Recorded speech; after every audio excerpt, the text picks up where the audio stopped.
sign.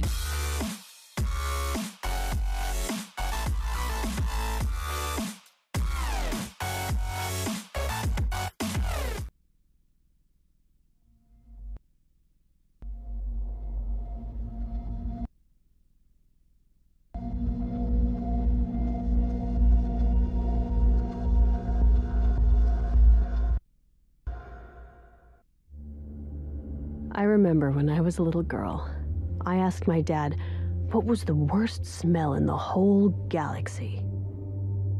He told me about a livestock colony he visited as a young man. One of those places that grows the kind of meat that they advertise to health nuts as non-synthetic, raised outdoors. The reality was revolting. Cattle, packed in, shoulder to shoulder, all the way to the horizon. They were jammed so tight, feeder bots outfitted with buggy wheels literally drove across their backs. The air was thick with flies and disease, and the stench of cows that got sick and died where they stood, their meat putrefying under the red sun. He described it all so vividly. I felt like I was there.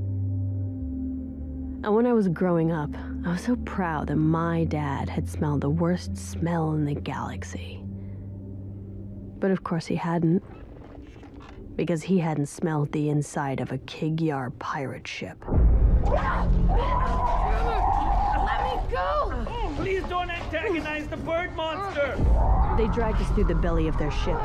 The walls and floor were covered with years of soot, guano, purple blood, everything caked so thick, it took on an almost cave-like texture. Baby, what are they saying? They're taking you to the airlock just up ahead.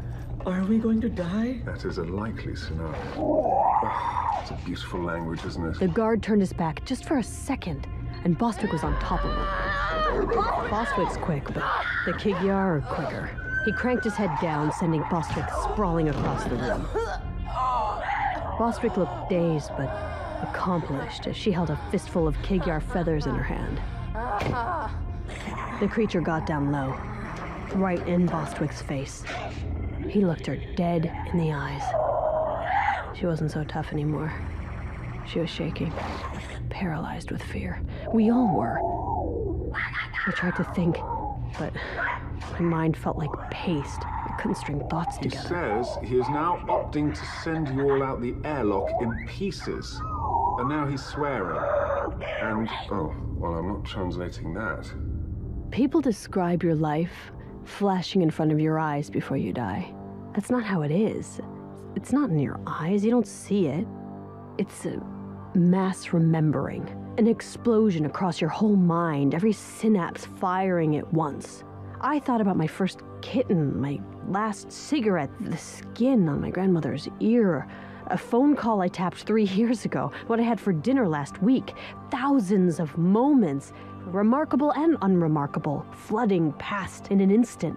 Pharaoh's memories, Maya's memories, they all started to coalesce. My memories as Pharaoh were violent and passionate.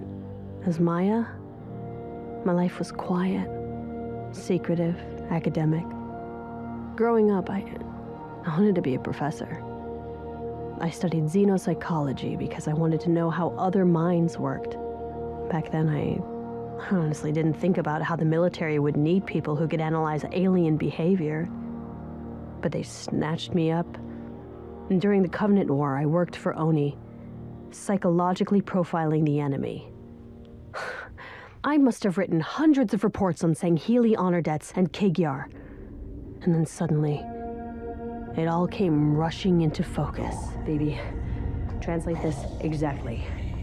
I've met many of your species, but even for jackals, you are incompetent fools. Are you trying to make things worse? Trust me, just do it. You see, the Kigyar are scavengers. Greedy, opportunistic. Tell them they're imbeciles, ignorant nestlings to throw away such valuable prisoners. But the Kigyar are also cowards. Well, I can't say this outcome was anything but predictable. The leader turned away from Bostwick and ran at me, jaws open, threatening. He stopped inches from my throat, His breath was hot and wet and reeked of death. I didn't move a muscle. It was a dominance ritual. A social pissing contest. The Kigyar will never pick a fight they don't know they can win. He could take me physically, but now he was wondering, what did I know that he didn't? What do you think your ship mistress will say when she hears you've let such valuable prisoners float off into space? He just stood there, his milky yellow eyes darting back and forth between my own, furious. But now, clearly afraid. What the hell did he just say? They are taking us to see the ship, mistress. The ship was clearly imposing. Once, a top-of-the-line Covenant warship. But the years since the Prophet's downfall hadn't been kind to her. Her scarred hull was a patchwork of other ships, scrapped or captured in battle. I had no idea what was waiting for us. But for the moment, we were alive. And we were still local. Or at least we seemed to be. I hadn't felt that familiar queasy jolt of entering slipspace. BB, anything useful you can tell me here? My records indicate this vessel is called the Dedication. No. Wrong. Suddenly, we were face to face with the ship mistress. Dedication. Covenant name. My ship. My name. Roughly translated, the ship mistress would like to welcome you aboard the Rampant Perdition. Turzal was the biggest Kigyar I'd ever seen. Skin like old leather and naked to the waist. Clearly the pirate's life was good to her. She was gnawing on the charred limb of some unidentifiable creature. Speak. You say value. What value? I take yours now. I don't think you want to take that tone with me. My ship. You. No power. Do nothing. She says that if you wish to live, you must prove your value by providing her with 60,000 credits. You want credits? We can get you credits.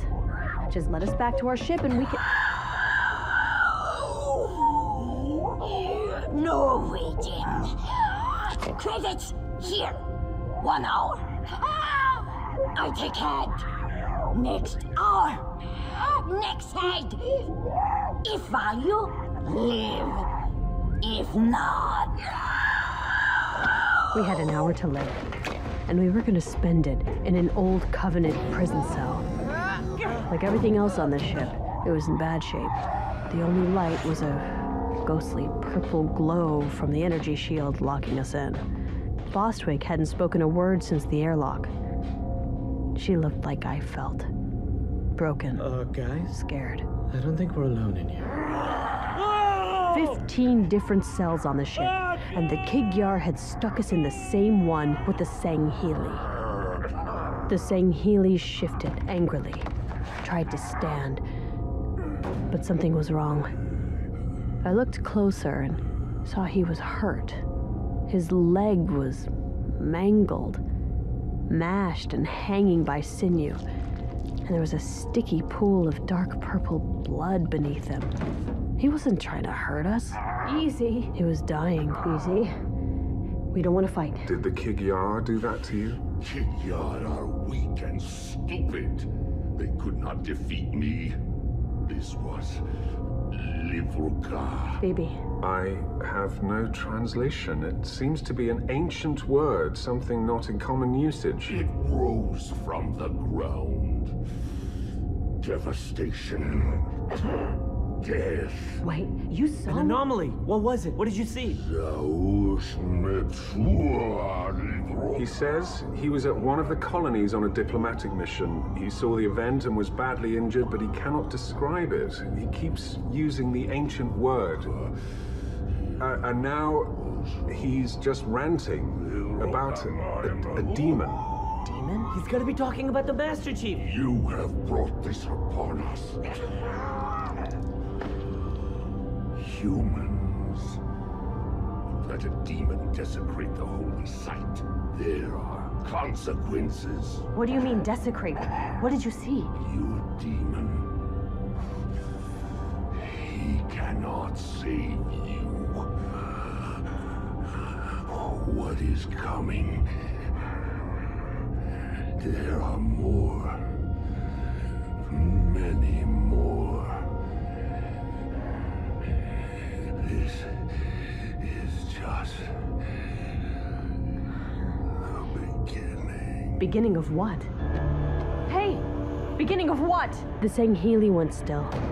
His four-hinged jaw slack and his eyes clouded and unfocused. He was gone. What do we do now? I just stared at Mashak. There was nothing we could do. Maybe there were going to be more anomalies. Maybe the Master Chief was involved somehow. But we were about to get our heads sawed off. It was someone else's problem now. This may be an inopportune time to discuss, but while you may not be able to save yourselves, you could still help save humanity. Maya, if you just give me the chip, I can relay the data to Oni. Are you kidding me? Why?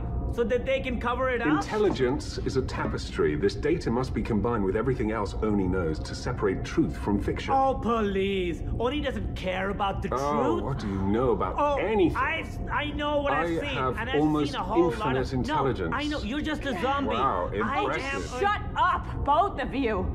To hell with the truth. We can't do anything. Don't you see that? What does it matter if this is just the beginning or if people are gonna die? We're gonna die here. Today. No, we're not. I'd almost forgotten Bostwick was there. We can't die here. We need to tell everyone. Suddenly, Bostwick was talking to me again, gaining momentum, a wild fire behind her eyes I hadn't seen before. We can't let Oni or anyone else cover this up. I get it now. You should fight for something bigger than yourself. Pharaoh told me that. You told me that. I couldn't believe it. This is bigger than any of She'd us. seen that Pharaoh was a lie, Power to do something seen that I about was an Oni puppet, it. We need to try. but she didn't care. She still believed in the ideals. Bostwick, get us out of here. I know you can. But suddenly, our time was up. He pointed his ragged, bony claw at Bostwick. Two Kig-Yar guards grabbed her. I tried to rush them, but they were too strong. And just like that, Bostwick was gone. I paced around the cell, trying to think. She was gonna die. They were gonna kill her. I couldn't let that happen. I had to think of a way out of that cell, immediately. There was no escaping a fully functional Covenant brig. But this ship had seen better days. My eyes scanned the cell. The energy shield looked strong and steady. But the walls showed signs of hasty repairs, battle damage papered over with whatever the Kig-Yar had on hand. I traced my fingers along a crack. Maya, what are you doing? Whoa. Is that... An energy conduit. Oh, okay, neat. So now we're going to die while being exposed to radiation. BB, can these conduits carry information? Theoretically. Right, so if I plugged you into it... There are several reasons why that is an atrocious idea. Firstly, the electric shock might kill you. Secondly, the electric shock might kill me. Thirdly, UNSC AIs are expressly forbidden from interfacing with Covenant ships. But seeing as how you are already carrying me over to the conduit and I don't have a way to physically stop you, I'm guessing that it's about to happen anyway. Well, what's a few million volts between friends? Once more, onto the breach. When that first jolt hit, it felt like somebody punching me in the back of the head. That was the easy part. The second jolt sent me flying. I woke up halfway across the cell with my ears buzzing and my muscles vibrating. But my heart was still beating. BB! Just because that worked doesn't mean it was a good idea. The shield was down, but we couldn't access many other systems. I sent Mashak to hide in the hangar bay while we tried to pinpoint Bostwick's location with the ship's internal I scanners. found a bio reading 2 decks up, but it's faint and getting fainter. We're not leaving without I her. crept through the ship, screens torn off bulkheads, the walls but seemed to be alive with rot. The Kigyar were known for their powerful senses. That's why the Covenant made them scouts. I had to be silent, but the floor was so cluttered. Every step was perilous. One wrong move, and they'd be on top of me. Up ahead, there was an open doorway. I had to get past it, but I could see light and shadows dancing out of it. I carefully crept up to the edge and peered inside. The room was filthy, packed with Kigyar all crouched on the ground in tight circles. They were agitated, heads up, paying full attention. They'd spot me in a second if I tried to sneak by. But then, another Kigyar entered. He was tall and lean and had bright quills. An officer, maybe. He was carrying a heavy vat. He stopped at each circle and ladled out some ungodly stew onto the ground, filled with flesh and eyes. I almost gagged when I saw it. As it slopped in front of each circle, the Kigyar went ballistic, burying their faces in the piles, fighting each other to get their fill. I realized they were distracted, and the moment the last circle had been served, I rushed past the open door and started up the maintenance ladder, climbing as quickly and quietly as I could. The scanner showed Bostwick was directly above us, but I had no way of knowing if she was alone, or even still alive. When I got to the top, I leaned out of the maintenance shaft, my eyes adjusting to the darkness. And then my heart stopped cold. The room was filled with Covenant soldiers. Was it an ambush? Then I realized they weren't moving. They were staked to the walls, severed limbs and body parts of Covenant elites and brutes. A few human Marines, too.